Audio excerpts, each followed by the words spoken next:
नमस्कार, मैं हूं नीरू और इस वक्त TV9 पर आप देख रहे हैं हमारी खास पेशकश। इस वक्त मेरे साथ मौजूद है एक ऐसी हस्ती जिन्होंने काफ़ी संघर्ष के बाद हासिल किया स्टूडेंट ऑफ द ईयर का खिताब, और उसके बाद 2 स्टेट्स के सफ़र के बाद उन्होंने शादी कर ली हम्टी शर्मा से, यानी कि वो बन गई हम्टी शर्मा की दुल्हनिया और फिर बद्रीनाथ की दुल्हनिया बन गई वो। लेकिन इसके बाद उन्होंने डियर ज़िंदगी से रिक्वेस्ट की हाईवे के सफ़र पर जाने के लिए और सीधा पहुंच गई उड़ता पंजाब। लेकिन इसके बाद, इस शानदार सफ़र के बाद वो पहुंच गई, वो काफ़ी राज़ी हो गई और पहुंच गई गली बॉय से मिलने। लेकिन ये सफ़र यहाँ पर ख़त्म नहीं होता है। सिल्वर स्क्रीन पर 4 चांद लगाने के लिए आ रही हैं वो गंगूबाई काठियावाड़ी के नाम से। मेरे साथ इस वक्त मौजूद है the one and only Alia Bhatt. Alia, welcome to TV9। Thank you so much. કેમ છો તમે? મજામાં. ગ્રેટ. એની આગળ આગળ ગુજરાતી ખાવાની, ગુજરાતી વાનગી, ગુજરાતનું નામ આવે એટલે સૌથી પહેલાં ખાવાનું નામ આવે, લાઈક ફૂડ. हाँ, ढोकला. वाह. आई थिंक ये एक ऐसा फूड है गुजरात का कि गुजरात का नाम आती है सबसे पहले ढोकला. ढोकला ही आता है. तो आपने ये फिल्म की शूटिंग के दौरान गुजराती सर के घर से बहुत आता था. ओके. संजय सर के घर से ढोकला, एक khandvi, some special things used to come from his house. काफी नाश्ता, थेपला. आपने खाया ऊंधियो? ऊंधियो मैंने भी बहुत खाया है. ओके. गुजराती दाल मेरे को सबसे अच्छी लगती है. दैट स्वीट टेस्ट, मीठी दाल. ओके. वाओ. सुपर्ब. वाओ. तो आप कभी कॉन्शियस नहीं होती कैलोरीज को लेकर, या यू डू योर होती हूँ, पर गंगूबाई के टाइम पे मैं एकदम कॉन्शियस नहीं थी. सर ने एक एडवाइस दिया था मुझे और एक रूल दिया था कि तुम बस खा पी के मस्त सेट पे आके फिर परफॉर्म करना. वाओ. सो इस टाइम आपने काफ़ी एंजॉय किया खाना पीना. हाँ, गुजराती स्पेशली गुजराती. जी. सो सबसे पहले तो मैं आपको बताऊं कि आपका ट्रेलर देखा, बहुत ही उम्दा आपका एक नया रूप, एक नया किरदार देखने मिला. कितना कठिन रहा आपके लिए, कितना चैलेंजिंग रहा ये किरदार, क्योंकि अब तक आपने जितनी फिल्में की हैं उससे बिल्कुल हटकर है ये आपका, बिल्कुल बोल्ड अंदाज देखने मिल रहा है. हाँ, जैसे कि आप देख रहे हो, ये एक दुनिया है, कमाटीपुरा के 4 लेन्स की दुनिया है, जहाँ पे ना मैं पहले कभी गई हूँ, जिसके बारे में मुझे जानकारी भी मतलब शायद न्यूज़ वूज़ से थोड़ा सा मिला था. पर गंगूबाई की स्क्रिप्ट पढ़ने के बाद मुझे तब पता चला कि गंगूबाई नाम की एक औरत थी जिन्होंने सेक्स वर्कर्स और औरतों को लेकर और समाज में उनके लिए लड़ाई की, बच्चों के शिक्षा के लिए लड़ाई की, एंड वो किस तरह से इस सिचुएशन में उसको डाल दिया गया और उसने कैसे अपने एकदम स्ट्रगल सिचुएशन को एक हीरोइक जर्नी बना दी. ये मुझे ना पहले पता था और I don't think many people in my life उन्हें भी नहीं पता था. तो ऑब्वियसली एक चैलेंज के साथ एक रिस्पॉन्सिबिलिटी भी आती है कि आप एक बायोपिक, एक ट्रू स्टोरी कर रहे हो. हालांकि हाँ, we knew only very little bit about Gangubai कि ये हुआ था, फिर उन्होंने ये किया, आज़ाद मैदान में भाषण दी, नेहरू से मिली थी, ये एक 5-6 चीज़ें हम जानते हैं. उसकी इन बिटवीन्स को हम इतना नहीं जानते हैं. तो that was the creative liberty that was taken, keeping in mind her character, एक पर्सनैलिटी. तो एक चैलेंज भी थी और एक रिस्पॉन्सिबिलिटी भी थी. और जो भी हमने मैसेजिंग दी है, अगर आप ट्रेलर में भी देखोगे, वो बहुत सोशल पॉइंट्स बना रही है. She is trying to make a certain, समाज को थोड़ा सा एक पर्सपेक्टिव देना चाहती है कि ये औरतें किस तरह से सोचती है, किस तरह से ज़िंदगी जीती है. तो एक अंडरडॉग स्टोरी भी है, पर all of this is told in a very entertaining masala sort of way. बिल्कुल. संजय लीला भंसाली की फिल्म है तो it has to be larger than life. जी. और आपका ये पहला उनके साथ रहा सफ़र. जी. कैसा था ये सफ़र? ऑनेस्टली कभी कभी शब्द ही कम पड़ जाते हैं कैसे, क्योंकि एक एक्सपीरियंस को आप किस तरह से शब्दों में बांध सकते हो, क्योंकि एक एक्सपीरियंस है और एक छोटा सा एक्सपीरियंस नहीं है, एक बड़ा सा एक्सपीरियंस था. 2 साल के लिए मैं ये कैरेक्टर के साथ जी रही थी. शूटिंग ख़त्म करने के बाद भी 1 साल हमें जीना पड़ा कैरेक्टर के साथ और फिल्म के साथ, क्योंकि रिलीज़ डेट नहीं मिल रही थी. कोविड की वजह से थिएटर्स बंद थे, ये वो रिस्ट्रिक्शंस. हम बहुत क्लियर थे कि हम ये फिल्म थिएटर में ही रिलीज़ करेंगे, क्योंकि जैसे कि आपने कहा लार्जर देन लाइफ पिक्चर है, तो ये एक्सपीरियंस बिग स्क्रीन पे ही बनता है. आपके फ़ोन या टीवी पे नहीं बनेगा ये एक्सपीरियंस। तो एक 3 साल को एक फिल्म को साथ में लेकर बहुत दिल को करीब लेकर हम लोग चल रहे हैं। So the emotion and the expectation is extremely high in terms of के हमने इतना कुछ डाला है फिल्म में। तो ये एक एक्सपीरियंस मतलब मैं I don't know how to sum it up, but Sanjay sir is known to be a magician. वो जेन्यूनली अपने आर्टिस्ट से और अपने इवन फ्रॉम हिज टेक्नीशियन जिस तरह से वो सेट्स लगाते हैं, फ्रेम बनाते हैं, विजुअली स्पेक्टैक्युलर लेकिन इमोशनल भी है। एक फ्लेयर और एक कलर है और एक पर्सपेक्टिव है जो वो दिखाना चाहते हैं ऑडियंस को, और वो ऑडियंस से भी बहुत कनेक्टेड है। तो उनके साथ काम करके मुझे ये एक्सपीरियंस उनके थ्रू जीने का मौका मिला। तो उनके साथ हर बार वो कुछ न कुछ नया एक्सपेरिमेंट करते रहते हैं, किरदार के साथ, सेट्स के साथ, ओवरऑल पूरी फिल्म के साथ। आपका कितना लर्निंग एक्सपीरियंस रहा और सबसे बड़ी चैलेंज आपको कहाँ पर लगी? डायलॉग्स डिलीवरी करने में या अपने आप को उस किरदार में ढालने में? देखिए, dialogues is I would say the least difficult part about acting, क्योंकि वो मेमोरी है। आप डायलॉग्स अगर जान लो तो वो मेमोरी है, पर वो डायलॉग्स क्या बोल रहे हैं वो डायलॉग्स नहीं है, क्योंकि ये एक्टर बोल रहा है।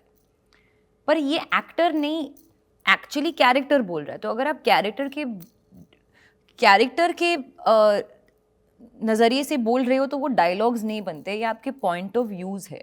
और इस फिल्म में बहुत सारे पॉइंट ऑफ व्यूज़ थे, तो एक्चुअली वो मेरे लिए टफेस्ट था कि ये कुछ बोल रही है पर इसका मतलब क्या है। Does she mean what she is saying?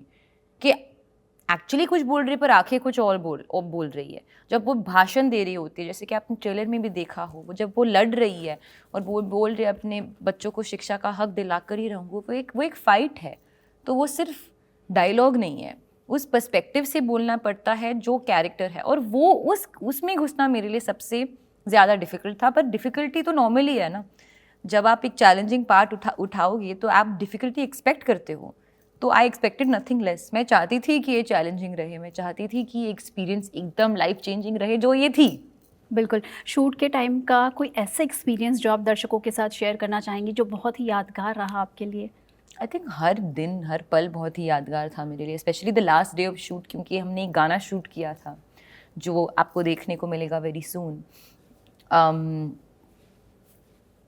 जो जब मैंने शूट किया था, मुझे एक्चुअली सर ने जब कहा था कि ये हम गाना शूट करने वाले हैं और मैं कैमरा नहीं हिलाऊंगा, कैमरा वैसे ही रहेगा, और 2 मिनट का गाना है, और आपको समझ में नहीं आएगा कि हमने एक्चुअली उस गाने में किया क्या है, बिकॉज समझ में आ गया when you see the visuals, but it was like a theatre piece. और ये हमारा लास्ट डे था कि हम लोग रिदम के साथ जा रहे हैं, और फिर एक इमोशनल स्टोरी टेलिंग भी है गाने में, और कैमरा नहीं हिल रहा है, तो we have to hold the camera and we have to hold all those moments for 2 minutes या जितना भी ड्यूरेशन है गाने का। तो वो मेरे लिए काफ़ी एक ऑलमोस्ट आप बोल सकते हो ना cherry on the cake at the end of the experience.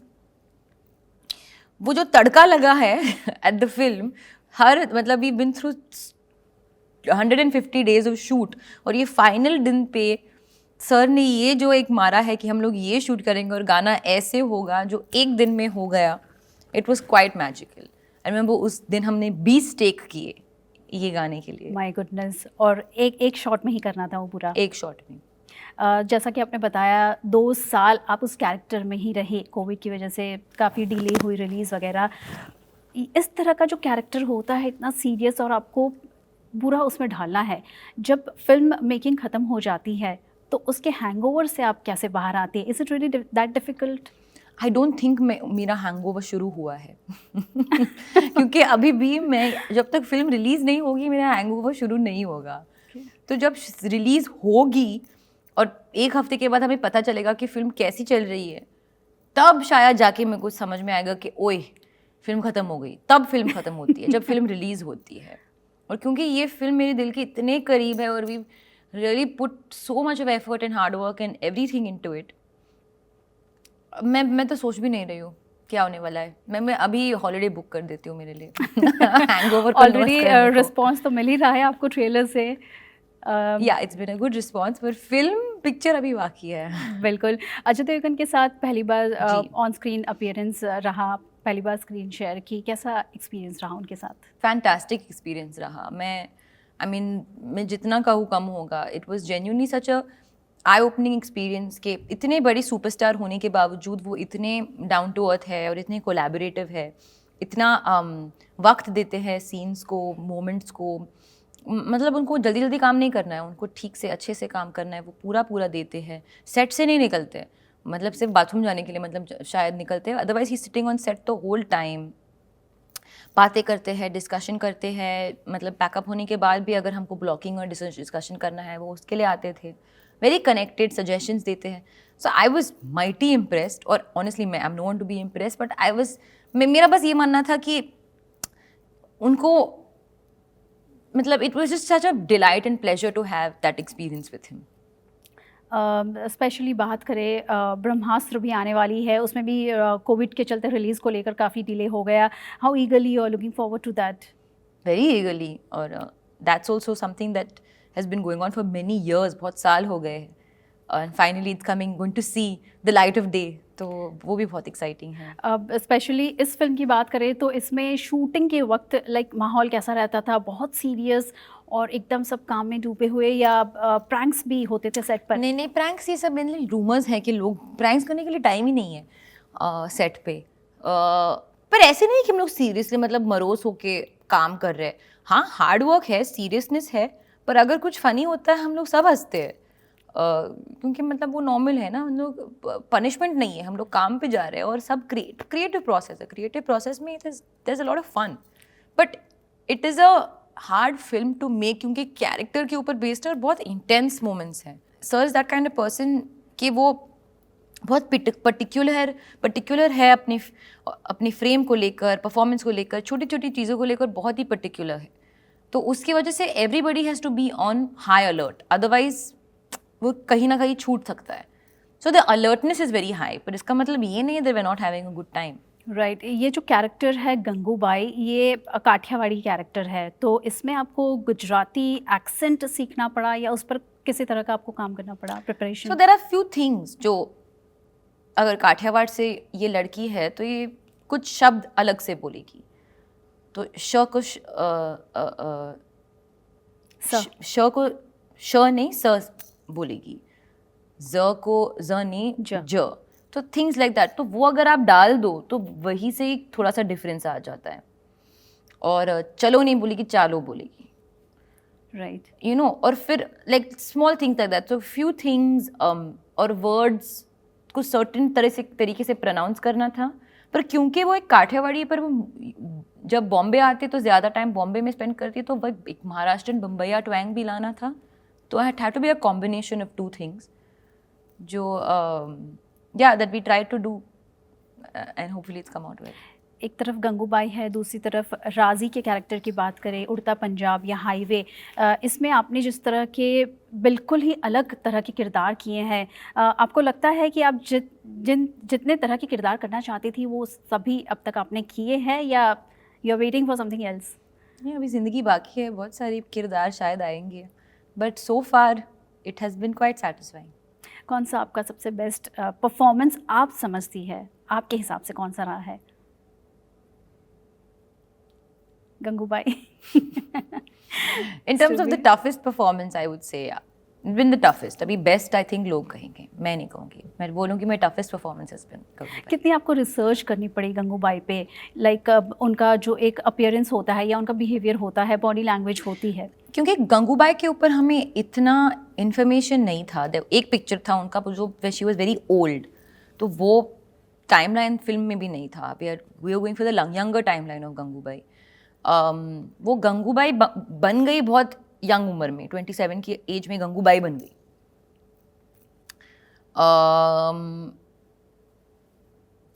एक रिसर्च दो चीज़ें कर सकती है, आपको एक पर्सपेक्टिव दे सकती है या आपके पर्सपेक्टिव को क्लाउड कर सकती है।